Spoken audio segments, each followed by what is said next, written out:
too. Well, that's Drew's handiwork back there with the internet, with the technology.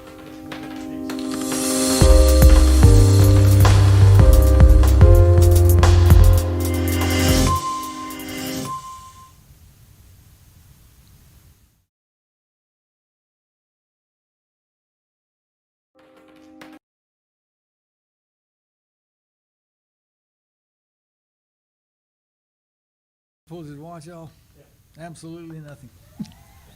We're ready. We're live.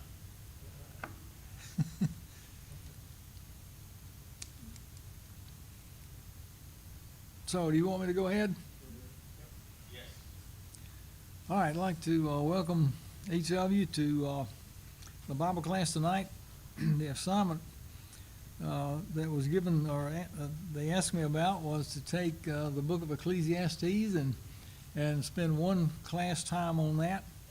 There's a lot in this book. I'm sure you've all read it, and you all have some favorite passages in there. But what I'm going to do is kind of boil this down to some things that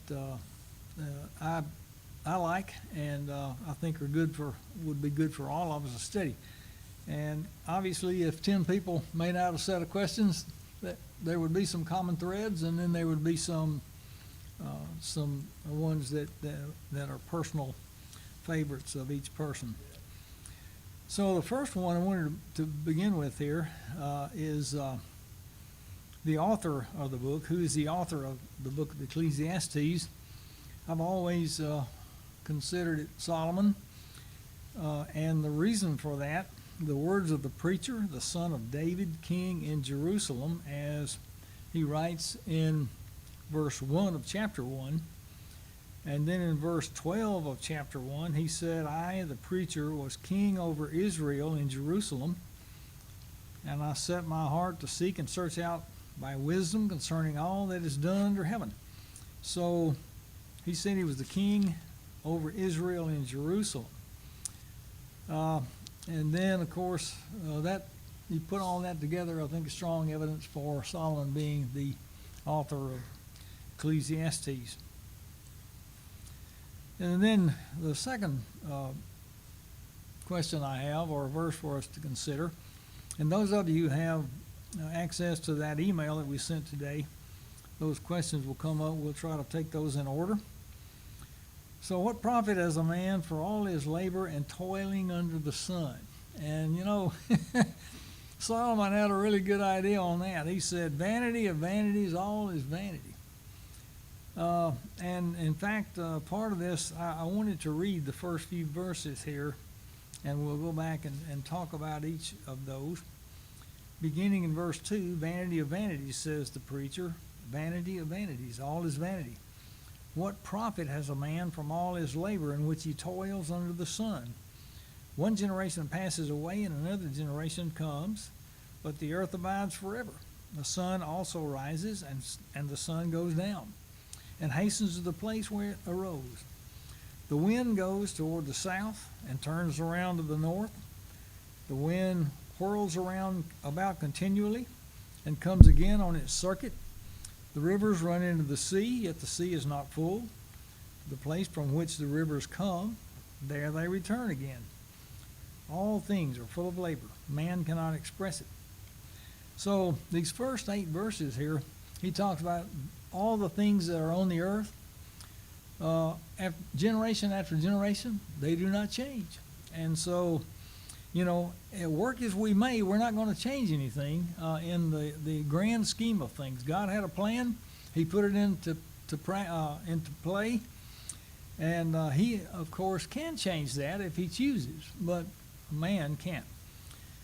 But when he asked this question or for question number 3, when he asked this, when one generation passes away and another comes, what happens to the earth? And we just read that. Nothing. At the time, I'm sure when Solomon saw the sun coming up, he realized that within certain seasons, the sun would come up about the same place every time, and it would set about the same place. The next day it would be there again.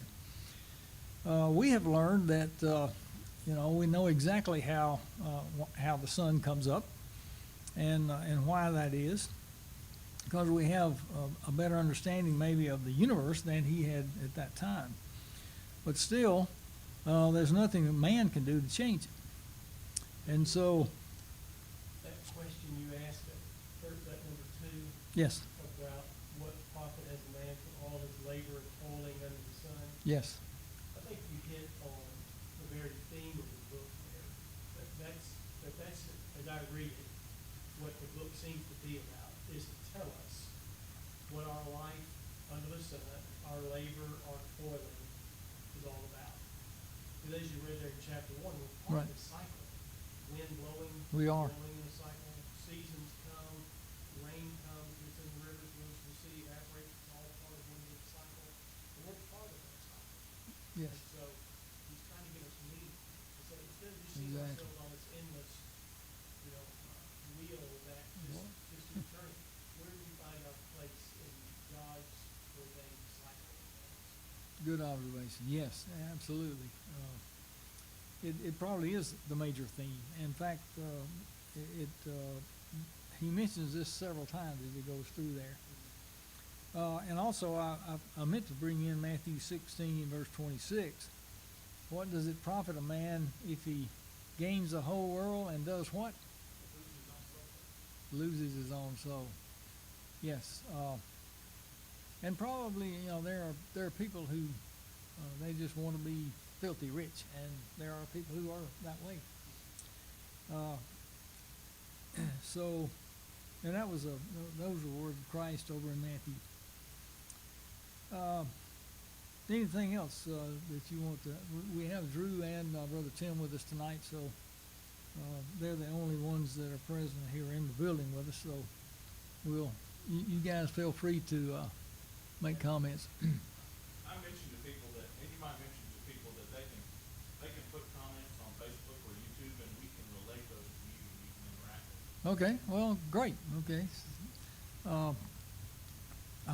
Did they hear what you said? I'm not sure if they did or not. Drew says if you want to put comments on the on Facebook, he can read that, and then he can tell us what that comment is, or if you have a question, you're welcome to bring that up. We'll consider it. And if I can't answer it, certainly Tim or Drew can answer that. You're in good hands tonight.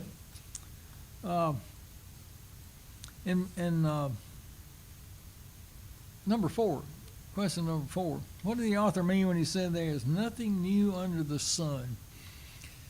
It was a statement. That's pretty inclusive, isn't it? And I think what we have to figure here or think about is there anything that man can change fundamentally about the grand scheme of things as God planned it? It's true that there have been things that have come that we've seen in our lifetime that have made a change on and for the better for people to live and get along and be able to work. The Industrial Revolution, when farm implements were beginning to be made and industries were open and they were making things that could be consumed and used again or used like automobile tires and those kind of things.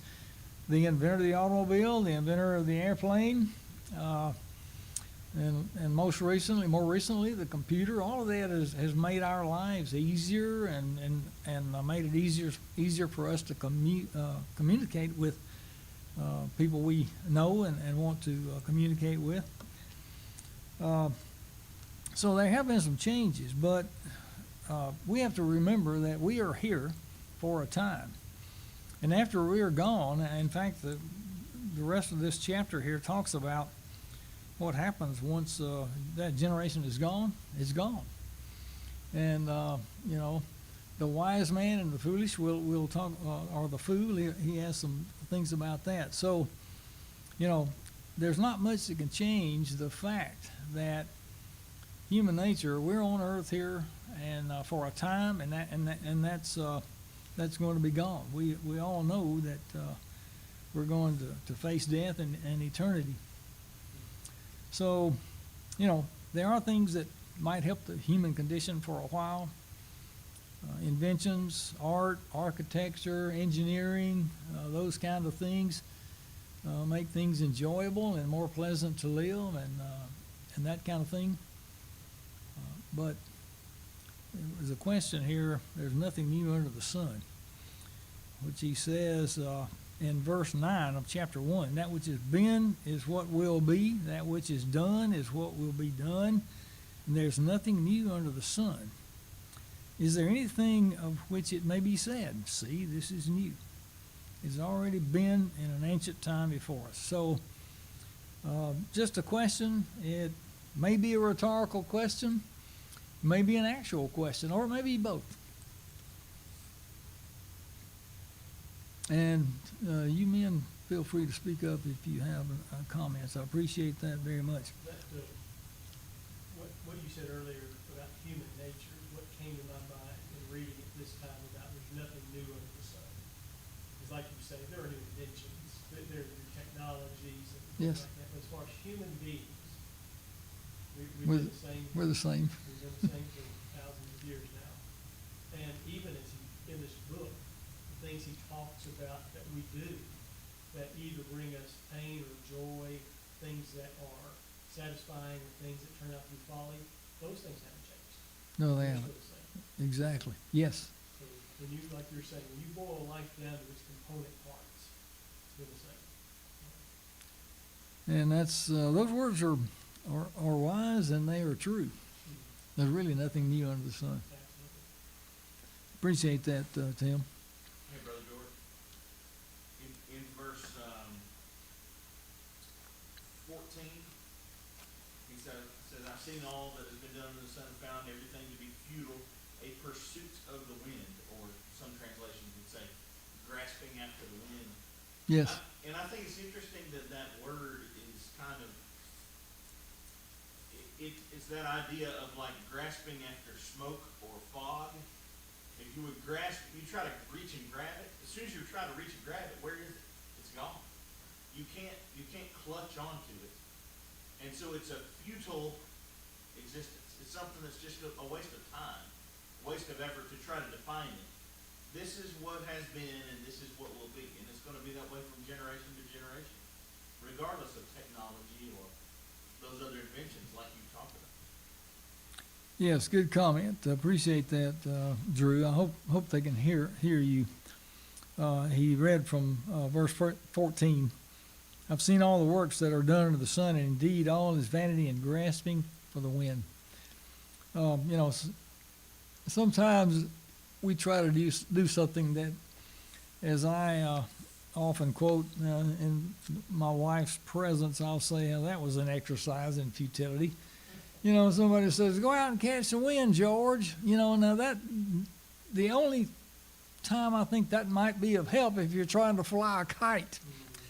You can't see the wind, can't see electricity. There are things that we know we have to watch out for. The wind can do damage, and certainly we see evidence of where it's been, but we can't catch it, and that's a good point to make. So Solomon actually compares life to trying to catch the wind. All right, appreciate the comment. Now we in number 5, question number 5. What did Solomon say he sought and searched out? It was the same. One of the things he prayed for and asked the Lord for when the Lord asked him to serve as king. It was wisdom, yes. Of course, before wisdom, you have to have knowledge and understanding, and along with that, there's wisdom. So he said he searched out wisdom, knowledge, and then he said madness and folly in verses 13 through 18. So if you look at chapter 2, which we're going to read parts of in just a moment, he did about everything that could be thought to be done. He he talked about the vanity of pleasure over there in chapter 2. But he sought this out and tried to hang on to all of that he could get: wisdom, knowledge, madness, and folly, in verses 13 through 18. And then in chapter 2, number 6, on the study questions, how did he describe the results of his grasping for pleasure, mirth, possessions of herds, silver, gold, treasures of kings, and his wisdom? He said in verse 11, then I looked on all the works that my hands had done, and on the labor in which I had toiled. And indeed, all was vanity and grasping for the wind. There was no profit under the sun. So let's go back to verse 4, and I know you read this, but he said, I made my works great. I built myself houses. I planted myself vineyards. I made myself gardens and orchards. I planted all kinds of fruit trees in them. I made myself water pools in which to water the growing trees of the grove. I acquired male and female servants and had servants born in my house. Yet I had greater possessions of herds and flocks than all who were in Jerusalem before me. I also gathered for myself silver and gold and special treasure of kings and of the provinces. I acquired male and female singers, the delights and sons of men, and musical instruments of all kinds. So I became great and excelled more than all who were before me in Jerusalem. Also my wisdom remained with me. Whatever my eyes desired, I did not keep from them. I did not withhold my heart from any pleasure, for my heart rejoiced in all my labor. And this was my reward for all my labor. Then I looked on all the works that my hands had done, and on the labor which I had toiled, and indeed all was vanity and grasping for the wind. There was no profit under the sun. So Solomon had everything that he could imagine. And people being born in his own house, musicians, all kinds of things. But it really didn't profit him anything. He was a wise man. And so the lesson for us would be, let's take heed to the things that Solomon said, because we can certainly apply those to our daily living, can we not?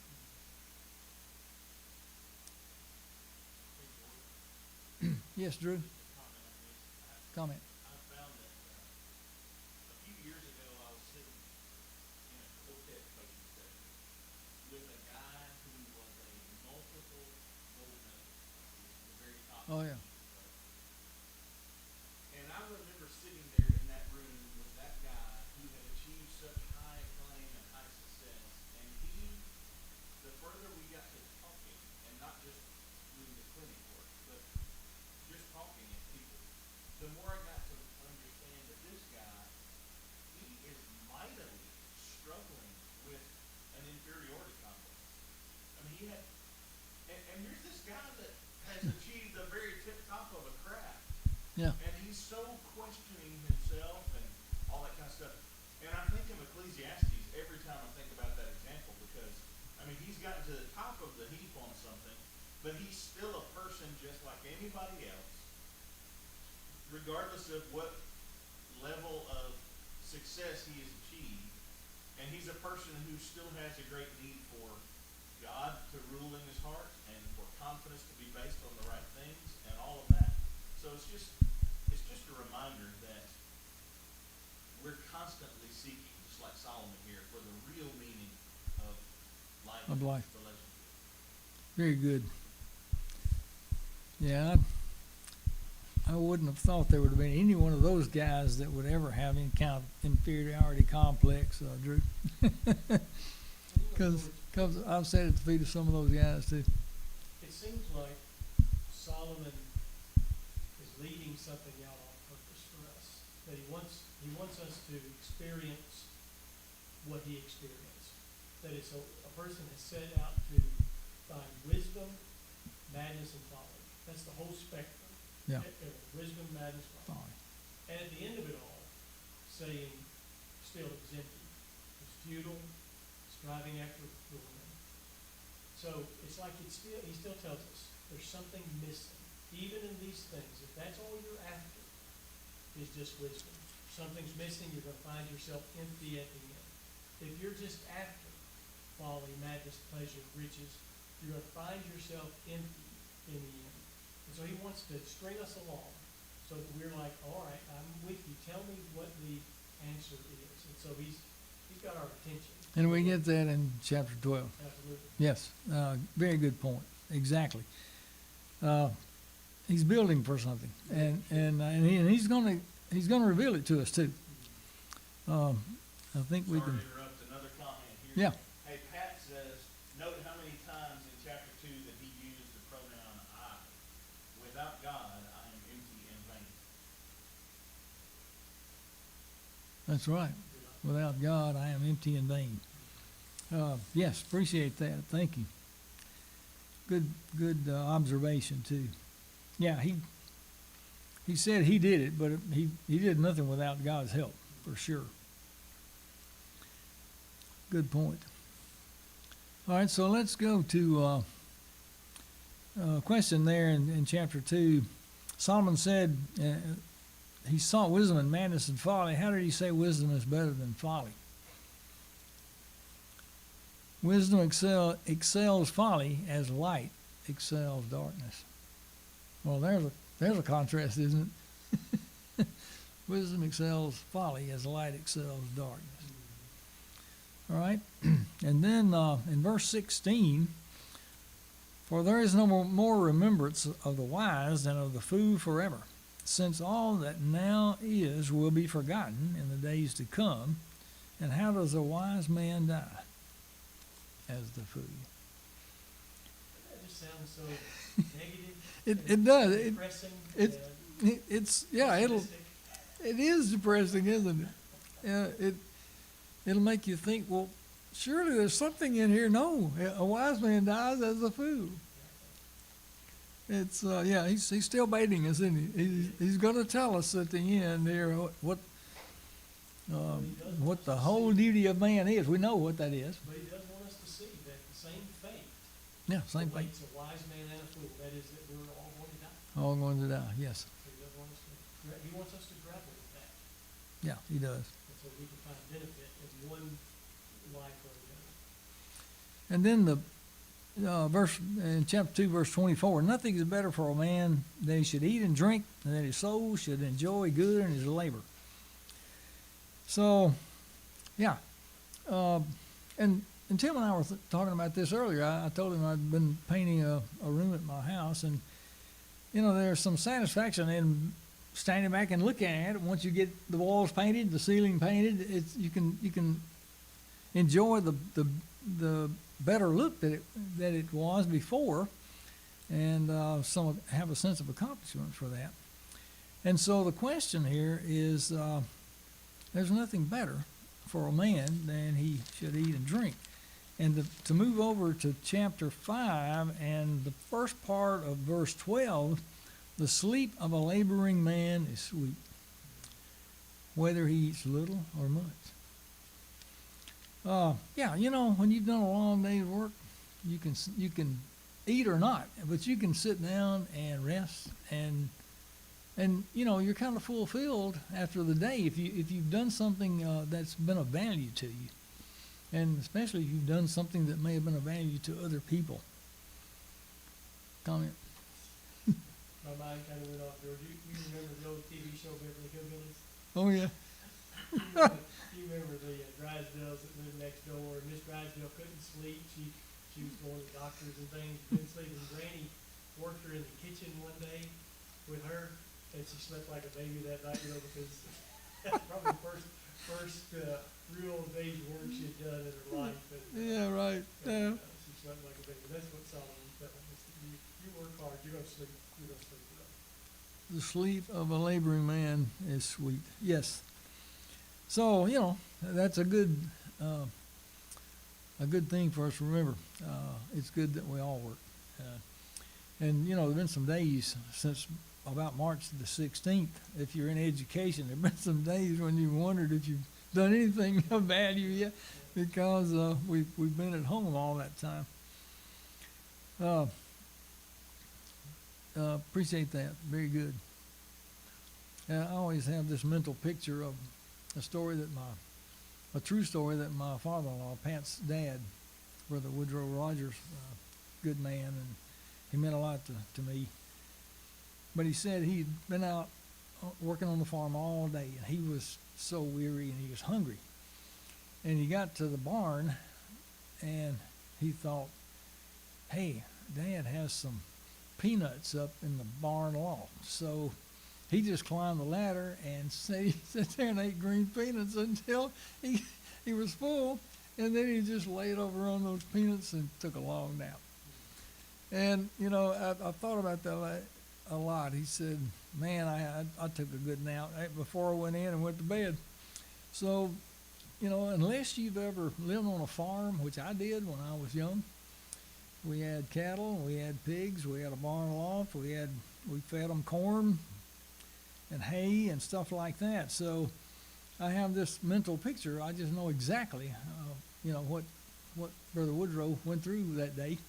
And I know how weary you can be when you come in. You can, you know, you just barely could put one foot in front of the other when you spend a day's work on a farm. But it's a good lesson to learn. So, chapter 3, as I said, this is one of the most often quoted, that in chapter 12 in the book of Ecclesiastes. So I want to read the first 8 verses, and there are a lot of lessons in here. To everything there is a season, a time for every purpose under heaven. A time to be born, a time to die. A time to plant, a time to pluck, that is, which is planted. A time to kill, a time to heal. A time to break down, a time to build up. A time to weep, a time to laugh. A time to mourn, and a time to dance. A time to cast away stones, and a time to gather stones. A time to embrace, and a time to refrain from embracing. A time to gain, and a time to lose. A time to keep, and a time to throw away. A time to tear, and a time to sow. A time to keep silence, and a time to speak. A time to love, and a time to hate. A time of war, and a time of peace. So really what we find there is a set of comparisons. Each one has a positive and a negative, or one thing and then the opposite in the case of war and peace.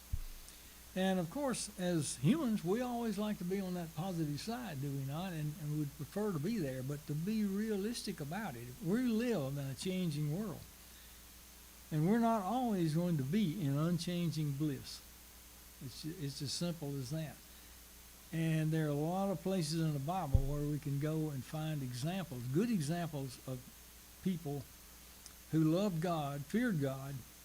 They went through the same kind of trials that we have to go through, and yet they did not change. And they were, the book of Job is about that. So even though we prefer all the positives and those kind of things, we try to stay upbeat and positive as much as we can, we still have to deal with some disappointments in life, do we not? So I would advise you some days just to get out chapter 3 and read the first 8 verses and see what all that brings to mind, what lessons we can learn, whether you're growing a garden, flowers in a garden, if you're harvesting crops, if you're whether it's weeping or laughing, mourning or dancing, throw away something to keep, something to throw away, love and hate, war and peace.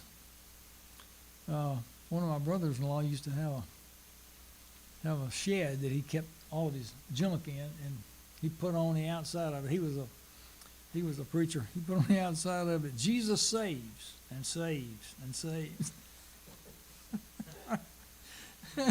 And he had it there right beside where the people came in to park at the church. Everybody could read that sign. It was pretty neat. It was an effective sign.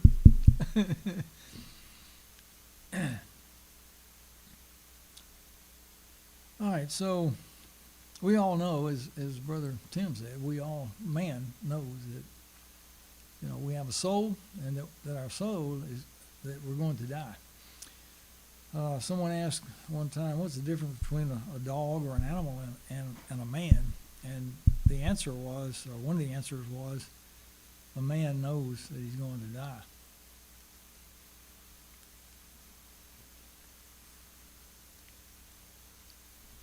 But you know, for every season, for everything there's a season. If we go to number 11, a time for every purpose under heaven. And there's a time to be born and a time to die. How does this apply to human living and serving the Lord and fearing Him and keeping His commandments? In 1 Thessalonians 4, verses 13 and 14, I don't want you to be ignorant, brethren, concerning those who have fallen asleep, but that you sorrow, not as others who have no hope. So, others sorrow because when they lose a loved one, they may sorrow because they have no hope. But you and I as Christians have that hope. And, we said it each time that on Sunday morning when we take the Lord's Supper, we remember that sacrifice.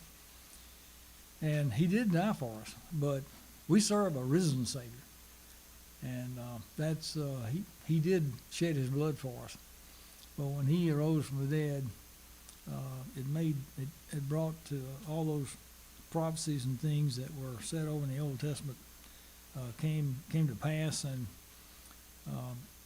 put into existence the New Testament church. Yes. Linda Smith has a comment, a question on the YouTube stream. She says, what is the meaning of a time to love and a time to hate? I understand war and peace analogy, but the love and hate seems to be a different kind of thought. That's a good question. There are actions we can hate. We wouldn't have to hate a person, but we could hate certain actions. If someone does you wrong, we could hate that action, but we wouldn't necessarily have to hate the person. That's just an example. I don't know how to define that, Drew. It's a good question to ask. It's clearly biblical because a time to love and a time to hate. I don't think we have to go so far as to say hate that person, hate a country, hate a group of people, but maybe hate the things that they do or the things, some action, or maybe even hate a belief. If someone believes very strongly something that is not godly, ungodly, or that's just my thinking about one way it might be interpreted. I think, it's easy to say love. Yes. It's easy to see that. We see all this affirmation from Jesus all the time about love and many others. But the things that He seemed to hate, for example, you think about John chapter 2 when Jesus overturned the money changers in the temple. Yes. It's Good example. It's the only example that we can really see of Jesus acting out in anger. And was it a sinful type of anger, or was it rooted in something that was very holy? And it was a holy dissatisfaction is what it seemed to be. So to me, I would say Jesus probably hated the money changers in the temple at that moment. I mean, not to a person, but what they were representing was something evil and twisted. Exactly. Yes. Good answer. Good answer. And that is a good question. There, I'll have to do some more thinking on that, and maybe I can give Linda a better answer sometime later. Time to keep and time to throw away. Things sometimes pile up, don't they, if we don't discard them. Let's go to question number 15 in chapter 3 and verse 22. So I perceive that nothing is better than a man should rejoice for his own works, for that is his heritage. Who can bring him to see what will happen after him?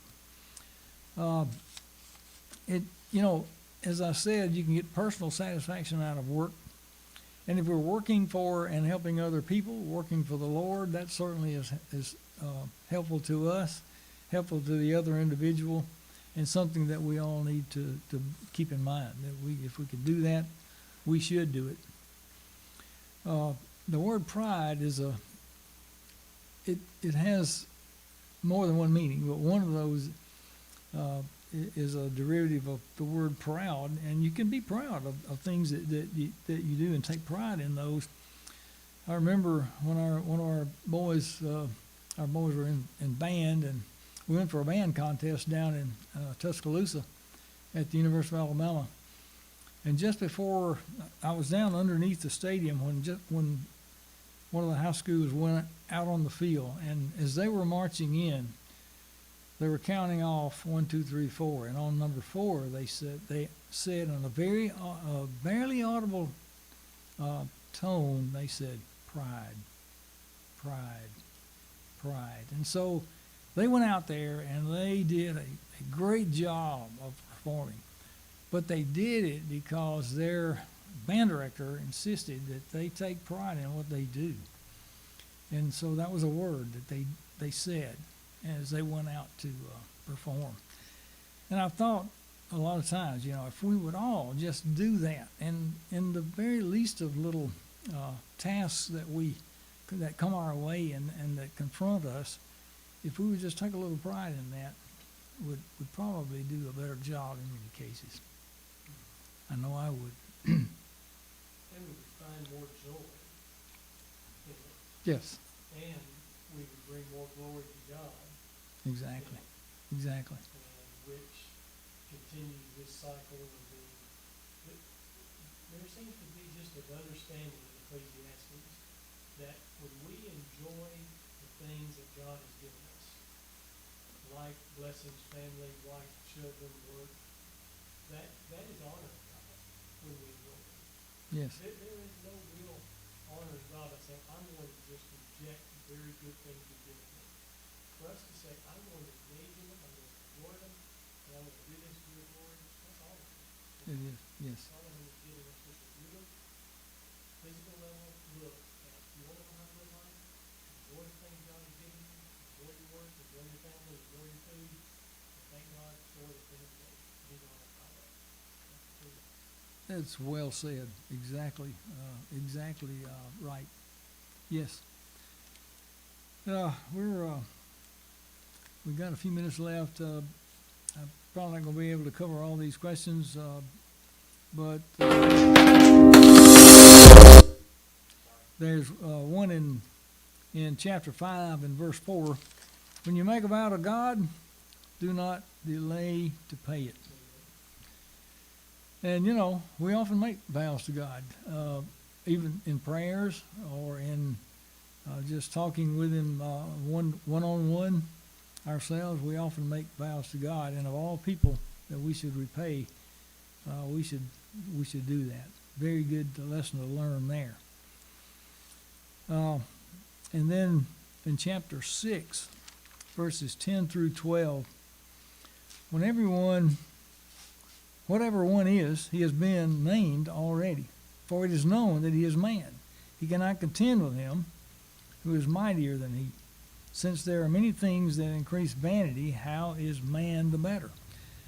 And the reason I read that one in chapter 6, verses 10 through 12, one thing we know, we are just a man, but we don't know what's going to happen in the future. We cannot predict the future. There were some people in the Old Testament that we read about they were prophets, but they were God-given that information.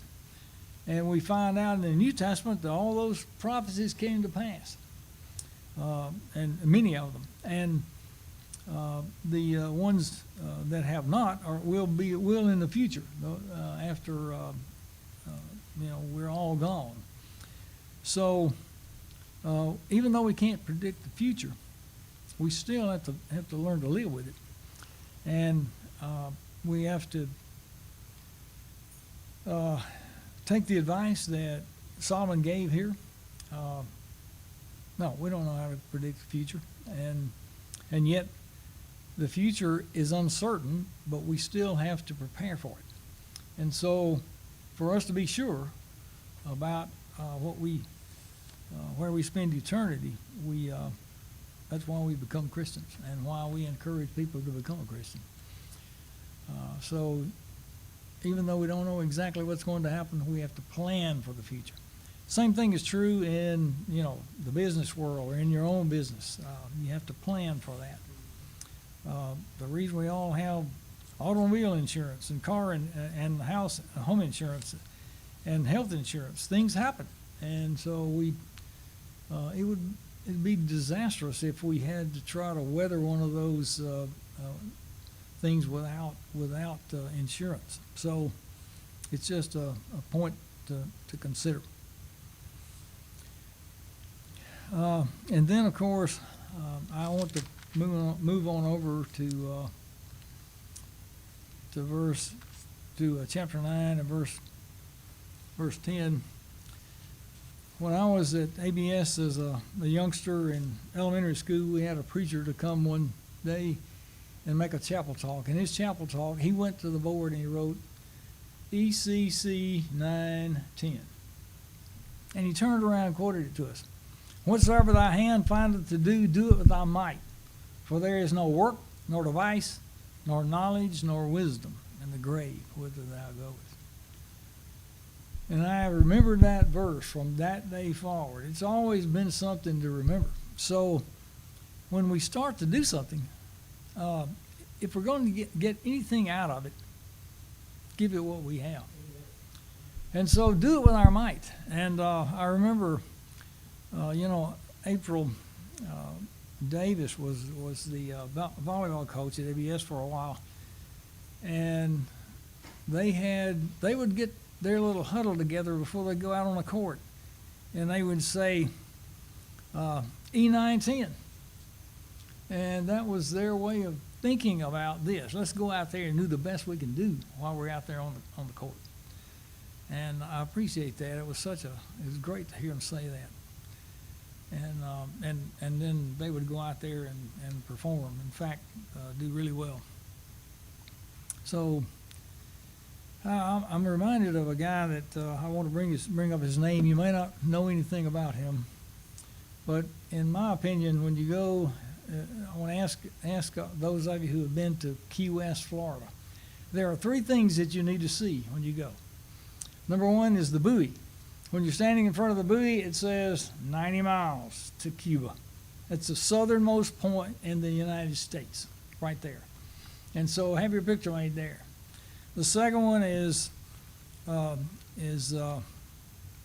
Hemingway's house, his home. He was a writer and an author, and he lived right there in Key West. But the third one is a museum that's the Mel Fisher Museum. And so I'm asking you if you remember the name Mel Fisher. Probably not. Let me tell you, Mel Fisher was a treasure hunter. And every day, in my opinion, he was the epitome of being positive about and going out and working, giving all you had, because every day when he met with his team for 30 years, he said, today's the day. That's the way he started. Today's the day. We're going to find that treasure. He was looking for a Spanish ship, the Atocha, that was known to have sunk in a major hurricane.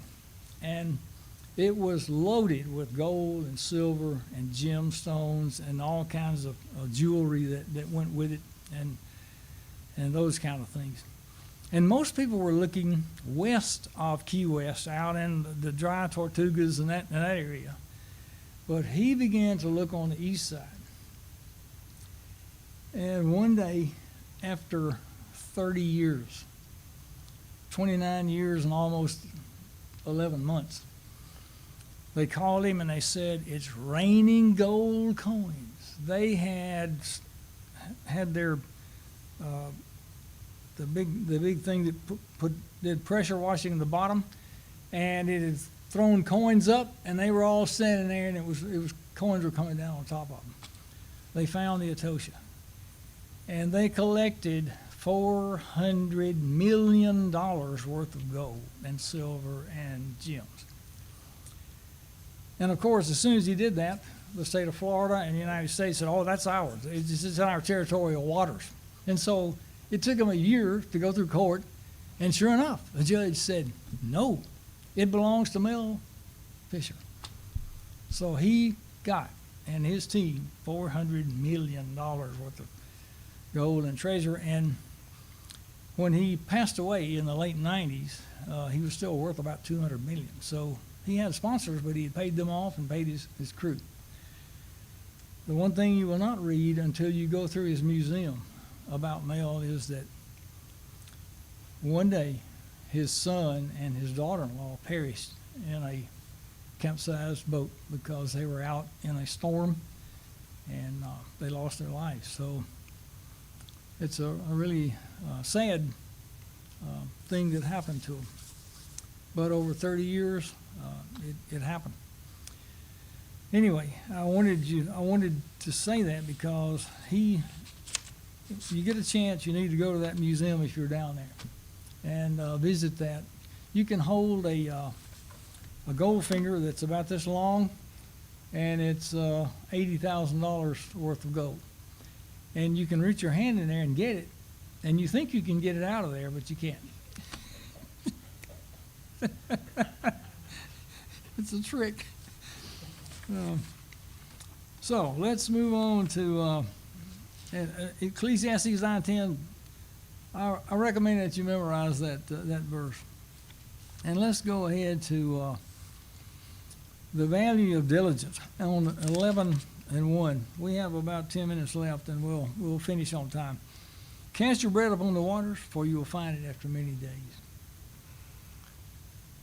There are things that people have, trite expressions that they use, like the chickens come home to roost.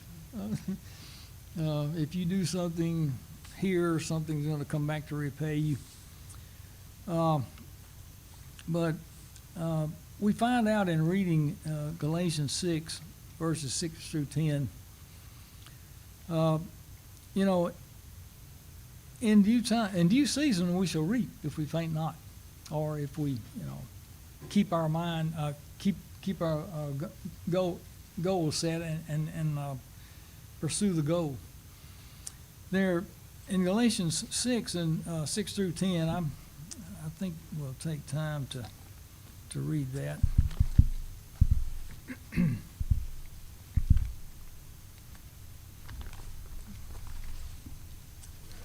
You got it? Okay, Drew? Therefore, as we have opportunity, let us work for the good of all, especially for those who belong to the household of faith. All right, go ahead. Verse 11? 6 through 10. Oh, 6 through 10. Yes, 6 through 10, yes. Let the one who is taught the word share all his good things with the teacher. Don't be deceived, God is not mocked. For whatever a person sows, he will also reap. Because the one who sows to his flesh will reap destruction from the flesh. But the one who sows to the Spirit will reap eternal life from the Spirit. Let us not get tired of doing good, for we will reap at the proper time if we don't give up. Therefore, as we have opportunity, let us work for the good of all, especially for those who belong to the household of faith.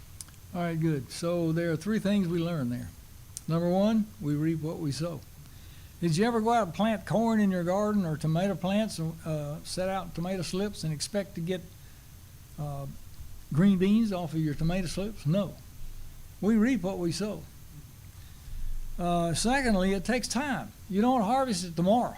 It takes about 60 to 90 days to get corn to what we call roasting ear time, and then for it to fully mature. So it takes time. And but the last thing you learn from that, from looking at that passage and thinking about the way God's plan is, the harvest is always greater than what we plant. You can plant one kernel of corn, and you might get a stalk of corn that has 2 to 3 ears, that has 15 rows on each ear, and maybe 20 kernels on each row. So it's so much more valuable when you get that back. So, you know, the lesson here is obviously becoming a Christian, the blessings that we have in Christ Jesus and the Lord, if we fear him and keep his commandments, are so much greater than what we put into it. It does take time. It takes a lifetime. But then it's going to be greater at the end. So then you look at, if the clouds are full of rain, empty themselves upon the earth, the tree falls to the south or to the north, place where the tree falls, there it shall lie. That sounds like plain English, doesn't it? Yeah. He who observes the wind will not sow. Did you ever see a farmer who would go out one morning and say, well, you know, it looks a little cloudy over there, or kind of windy too. I don't think I'll plant today. He wouldn't be a farmer at all. I tell you, you know, we went out every morning when I was growing up. We had a farm. We loaded our cultivator, or our planter, with corn or cotton, and we loaded it with some fertilizer, and we went to work. So it didn't matter if it came a cloud and came rain, we'd get in and get out of the lightning. But yeah, you can't. Anybody that people want to commit will not commit to something unless they're sure of it. They never amount to anything. And then, of course, the last, we have about 7-8 minutes left. The last chapter is, of course, what Brother Tim was speaking about earlier. All of these things that Solomon has reminded us of bring us to this point. Remember your Creator in the days of your youth, before the difficult days come, the years draw near, when you say, I have no pleasure in them. When the sun and the light, the moon and the stars are not darkened, the clouds do not return after the rain. In the day when the keepers of the house tremble, strong men bow down, when the grinders cease, because they are few, and those that look through the windows grow dim. When the doors are shut in the streets, the sound of the grinding is low. When one rises up at the sound of a bird, and all the daughters of music are brought low. Also they are afraid of height, and of terrors in the way. When the almond tree blossoms, the grasshopper is a burden, and desire fails. For man goes to his eternal home, and the mourners go about the streets. So that's talking about what happens to us as we age, and we've all read that before. But then the preacher tells us here at the end, he sought out to find acceptable words in verse 10, and what was written was upright, the words of truth. The words of the wise are like goads. The words of the scholars are well-driven nails, or like well-driven nails, given by one shepherd. And further, my son, be acknowledged by these, of making many books there is no end, and much study is wearisome to the flesh. Let's hear the conclusion of the whole matter. Fear God and keep his commandments, for this is man's all, or the King James says, for this is the whole duty of man. For God will bring every work into judgment, including every secret thing, whether good or whether evil. So that's the bottom line. Serve God when you're young. You know, the youngsters, they're full of energy and they can work. And it's good to see youngsters who are interested in the Lord's work and interested in the Lord's will. There are a lot of things in that chapter. You have to read it several times, but realize that as we get older, it's these things are true. And I also had some other verses there for us to consider too, about things that the Lord warned us against. He did tell us in Micah 6 and verse 8, what does the Lord require of thee but to do justly, to love mercy, and to walk humbly before thy God? What better three things could we do? And they're almost all inclusive, are they not? If we could just remember those things. And the Lord told his people in Jeremiah 29 and verse 11, "For I know my thoughts toward you, thoughts of peace, not evil, and to give you a future and a hope." Wow.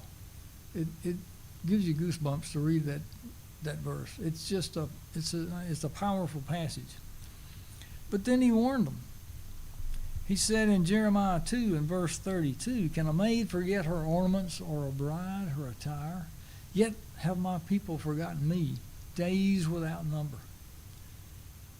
You would never ask a bride who couldn't tell you what they wore on their wedding day. And even a maid of honor, she would probably know what she wore too. But the Lord said, "My people have forgotten me, days without number." And in Jeremiah 2 and verse 13, he said, "For my people have committed two evils. Number one, they have forsaken me, the fountain of living waters. And number two, they have hewn themselves out cisterns, broken cisterns that can hold no water."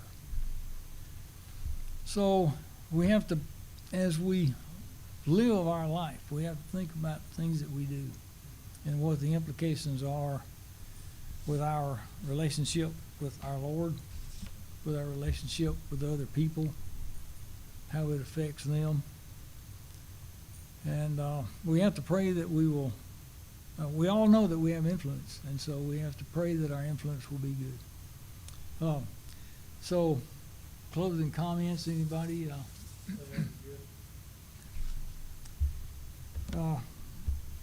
Appreciate your comments and your discussion.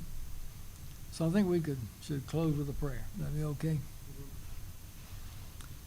Our Father, we're thankful for the day that you've given us, and we're so thankful for your word, Father. It's such a great blessing to us. It's powerful, and you know just the right things to say, and you know the right people to say them through, and you know that we as your children need to learn this, and we need to apply it in our daily lives. We're thankful for our study tonight. We pray thy blessings upon everyone who's tuned in and listening, and we pray thy blessings upon those who are not well, especially ones with the virus. We pray, Father, that you would bless them and help them to get better, feeling better soon. Pray, Father, that you would be with all our loved ones and those who need our prayers, and continue to bless us, Father. Be with us as we go through life, and help us to keep our goal to serve you and to do what you would have us to do, Father.